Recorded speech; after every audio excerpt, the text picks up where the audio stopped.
بسم اللہ الرحمن الرحیم۔ صرف 5 منٹ کا مدرسہ قرآن و حدیث کی روشنی میں 224واں دن 14 شعبان المعظم۔ نمبر 1 اسلامی تاریخ۔ حضرت سراقہ بن مالک رضی اللہ عنہ۔ حضرت سراقہ بن مالک رضی اللہ عنہ مکہ مکرمہ کے قریب قدید نامی گاؤں کے رہنے والے تھے۔ حضور صلی اللہ علیہ وسلم اور ابو بکر رضی اللہ عنہ جب مکہ سے مدینہ ہجرت کر رہے تھے تو اس وقت انہوں نے ہی پکڑنے کے لیے پیچھا کیا تھا، لیکن اللہ کی مدد سے سراقہ کے گھوڑے کے پیر دھس گئے۔ انہوں نے حضور صلی اللہ علیہ وسلم سے معافی مانگی۔ آپ صلی اللہ علیہ وسلم نے معاف کر دیا اور فرمایا، اس وقت تمہارا کیا حال ہوگا جب تم کسرا کے کنگن پہنو گے۔ سراقہ نے حضور صلی اللہ علیہ وسلم کے پیچھا کرنے والوں کو روکنے کا وعدہ کیا اور واپسی میں تمام کفار کو بہانہ بنا کر روک دیا۔ جب اس کا یقین ہو گیا کہ حضور صلی اللہ علیہ وسلم اور ابو بکر رضی اللہ عنہ مدینہ پہنچ گئے ہوں گے تو لوگوں کو اپنا واقعہ بتایا۔ ابو جہل ان پر بہت خفا ہوا۔ حضرت سراقہ ایک اچھے شاعر تھے۔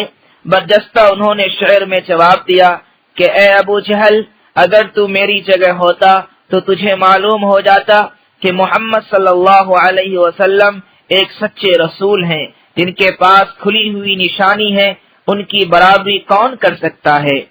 جب مکہ فتح ہوا تو حضرت سراقہ رضی اللہ عنہ نے حضور صلی اللہ علیہ وسلم کی خدمت میں حاضر ہو کر اسلام قبول کر لیا۔ حضرت عمر رضی اللہ عنہ کے زمانے خلافت میں کسرا کا خزانہ آیا تو انہوں نے حضرت سراقہ رضی اللہ عنہ کو کسرا کا لباس، تاج اور کنگن پہنائے۔ یہ دیکھ کر مسلمانوں نے اللہ اکبر کی آواز لگائی اور کہا کہ آج حضور صلی اللہ علیہ وسلم کی پیشین گوئی ہو بہو پوری ہوئی۔ حضرت سراقہ رضی اللہ عنہ کا انتقال حضرت عثمان رضی اللہ عنہ کی خلافت میں سن 24 ہجری میں ہوا۔ نمبر 2 حضور صلی اللہ علیہ وسلم کا معجزہ، پتھر کا حضور صلی اللہ علیہ وسلم کو سلام کرنا۔ رسول اللہ صلی اللہ علیہ وسلم نبوت کے بعد فرمایا کرتے تھے، میں مکہ کے اس پتھر کو ابھی بھی جانتا ہوں جو مجھے نبوت سے پہلے سلام کیا کرتے تھے۔ نمبر 3 ایک فرض کے بارے میں، 5 نمازوں کی پابندی کرنا۔ رسول اللہ صلی اللہ علیہ وسلم نے فرمایا، جو شخص 5 فرض نمازوں کو پابندی سے پڑھتا ہے وہ اللہ تعالی کی عبادت سے غافل رہنے والوں میں شمار نہیں ہوتا۔ نمبر 4 ایک سنت کے بارے میں، رحمت طلب کرنے کی دعا۔ دین پر یا کسی نیک کام پر جمے رہنے اور رحمت حاصل کرنے کے لیے اس دعا کا اہتمام کرنا چاہیے۔ ربنا لا تزغ قلوبنا بعد اذ هديتنا وهب لنا من لدنك رحمة انك انت الوهاب۔ ترجمہ، اے ہمارے پروردگار، ہمیں ہدایت دینے کے بعد ہمارے دلوں کو مت پھیریے اور اپنی طرف سے ہمیں رحمت عطا فرمائیے، بے شک آپ ہی سب کچھ دینے والے ہیں۔ نمبر 5 ایک اہم عمل کی فضیلت، نماز میں قرآن کی تلاوت کرنا۔ رسول اللہ صلی اللہ علیہ وسلم نے فرمایا، نماز میں قرآن شریف کی تلاوت بغیر نماز کی تلاوت سے بہتر ہے، اور بغیر نماز کی تلاوت قرآن سبحان اللہ اور اللہ اکبر کی تسبیح پڑھنے سے افضل ہے۔ سبحان اللہ اور اللہ اکبر کی تسبیح صدقہ سے افضل ہے، اور صدقہ روزے سے افضل ہے، اور روزہ جہنم سے بچنے کی ڈھال ہے۔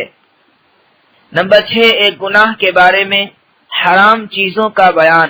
قرآن میں اللہ تعالیٰ فرماتا ہے، تم پر مرا ہوا جانور، خون اور خنزیر کا گوشت حرام کر دیا گیا ہے، اور وہ جانور بھی جس پر ذبح کرتے وقت اللہ کے علاوہ کسی دوسرے کا نام لیا گیا ہو۔ نمبر 7 دنیا کے بارے میں، دنیاوی زندگی کی حقیقت۔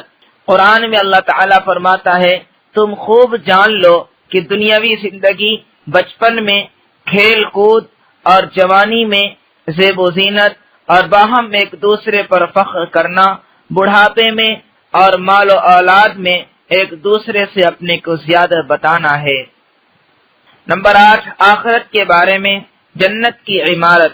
رسول اللہ صلی اللہ علیہ وسلم نے فرمایا، جنت کی عمارت کی ایک اینٹ چاندی کی ہے اور ایک اینٹ سونے کی ہے، اور اس کا گارا خالص مشک ہے، اور اس کی کنکریاں موتی اور یاقوت ہیں، اور اس کی مٹی زعفران ہے۔